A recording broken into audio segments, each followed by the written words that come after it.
กับสบายดีและสวัสดีจ้าพ่อแม่พี่น้องมื้อนี้เปลี่ยนบรรยากาศมามัดเขาซอยซาลินเด้อมื้อนี้มาสองสาวเนาะซาลินสาวหญิงเพิ่นยังมัดอยู่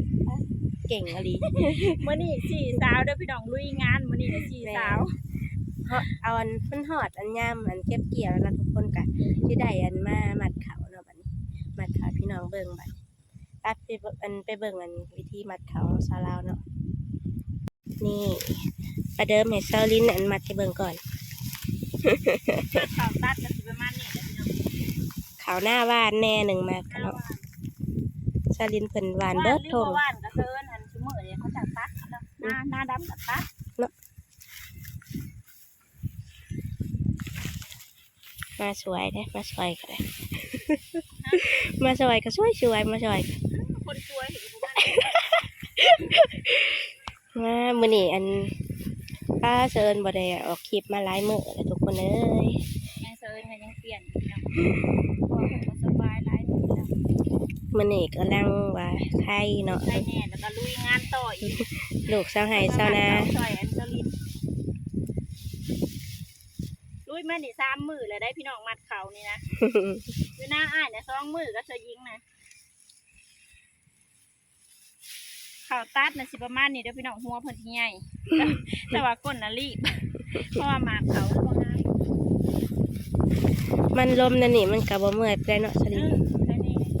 โอ้ ตับมันแดดเด้อโอ้ ก็จะอ้อนผู้เขาแล้วเลยเนาะ กองเพื่องบักใหญ่นึง บ้านทางนั้นแต่ว่าคนตุกเอ๊ะ อืม ตุกแล้วป้าตัดตัดนั่นมัดนั่น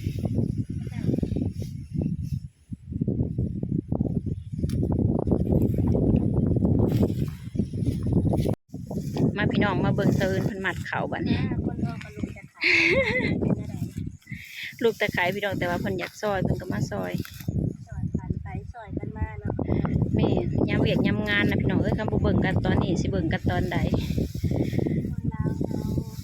ซอยกันเนี่ย เมื่อนี้มา3 สาว 4 สาวเด้อทุกคน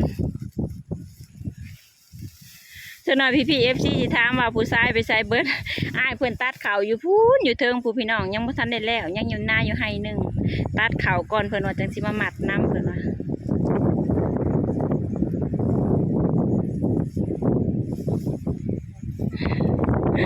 เขาตัดก็สิว่านี่นะพี่น้องมันบ่ค่อยงามดอกมีแต่หญ้าแต่ยุง นี่ตอนนี้กำลังมัดได้3ไห้เนาะทุกคนไห้ที่4นี่ไห้แต่มันล่มเนาะเดี๋ยวก็ล่ม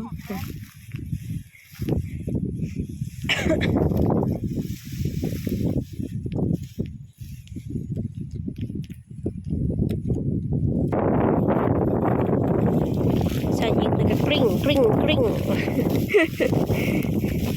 เอาสูตรกริ้งกริ้งคลุยไปโหลด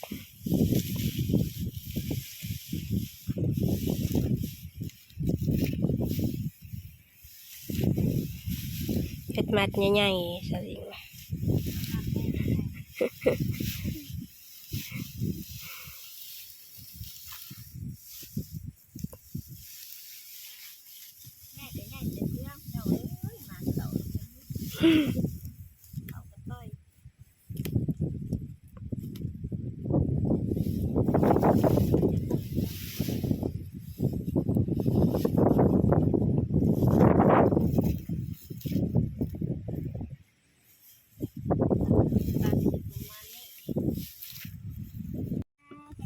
เด็กหน่อยคน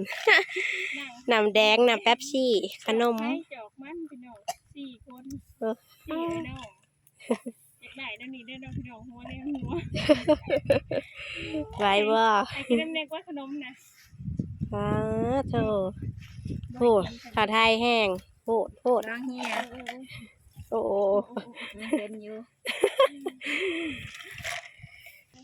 พากันผักเมื่อยมากินน้ำนะทุกคน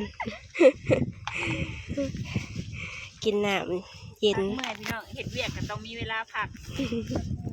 มีเวลาพักก็จะมีเวลาเห็ดเวียกอีกเจ้าอยู่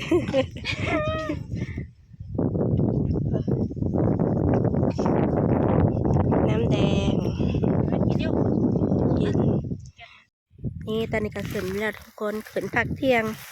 กินข้าวเที่ยงขึ้นพักกินข้าวเที่ยงเนาะเพราะว่าตอนนี้มันก็เที่ยงแล้วมาได้ประมาณบาง5-6ให้นี่แหละอันนี้สิเป็นหน้าข้าเจ้าเขาแล้วว่านี่ทามสลินเพิ่นก็ใหญ่งัวเนาะขึ้นไปหาพักผ่อนกินข้าวแล้วก็มาลุยใหม่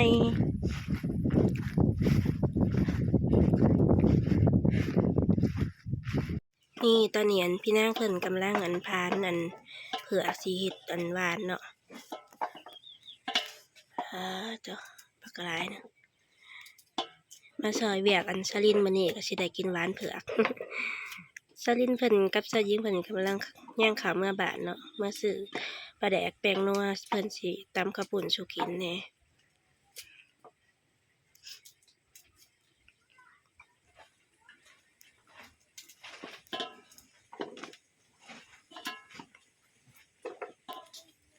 มีแต่หัวใหญ่ๆเผือก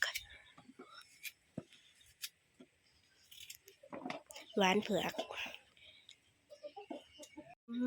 ทุกคนพี่น้องแน่มันแห้งอะไรต้มไก่นะเพราะว่าย่ามนี่นะย่าม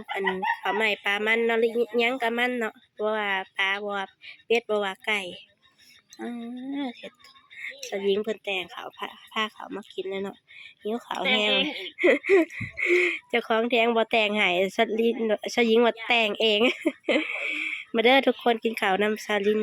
สยิงเชิญเนาะสลินเพิ่นยังบ่ทันละหิวเพิ่นกำลังสิตำข้าวปุ้นกินนี่ตอนนี้สลินเพิ่นกำลังเตรียมสิ บ่ได้ ตำ กินข้าวได้พี่น้องเพราะว่าจุ่มของไว้กินตำกระปุ้น เพิ่นแต่งไว้นะแต่งไว้นะปรุงไว้ ปรุงไว้พี่น้องเสะเอิญนะเพิ่นจนย่าน เต็มครก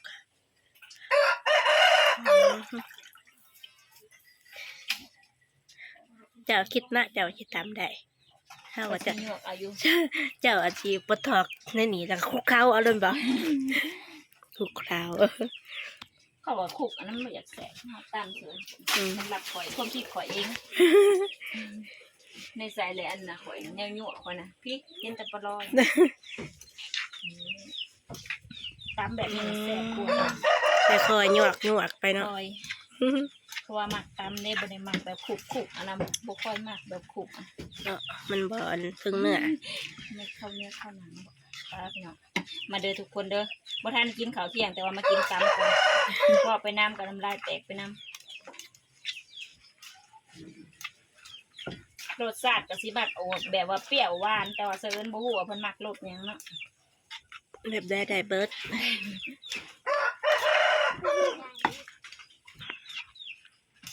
อันนี้คือเผือกเนาะตีหลอกไว้แล้วพานไว้แล้วเรียบร้อยแล้วก็มาข้างหม้อปลาเมียนเนาะข้างต้มปลาเมียน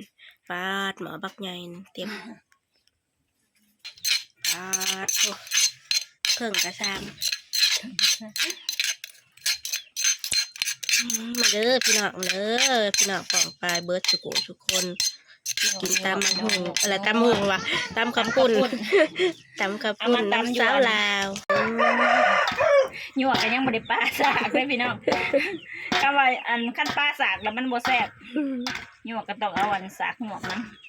สลินเป็นว่าเอาค่าไข่เอิญส่วงไข่แล้ว แม่น มาเด้อพี่น้อง มาเด้อทุกคนเด้อกินตำกระปุ่นเด้อป้าคนน่ะบักหลายๆน่ะมานั่งกิน2 คนประจันยังกินข้าวอยู่ตามว่าแช่จะเอิ้นเพิ่นสวงแต่ไข่ ว้ายอย่ามาเก็กมาได้ มาเด้อเด้อกินตำกระปุ่น ตายกินก็ไล่สด มันแม่ไล่อ้ายทายคลิป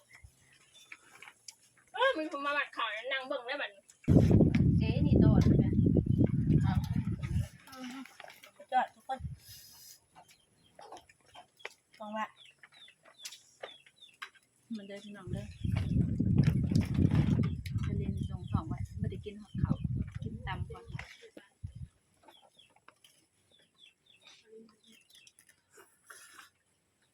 ปุ่นโลนึงน่ะกินน่ะ2 คน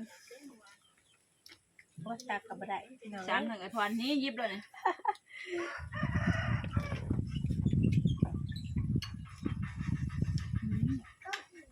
ิดไปแล้ว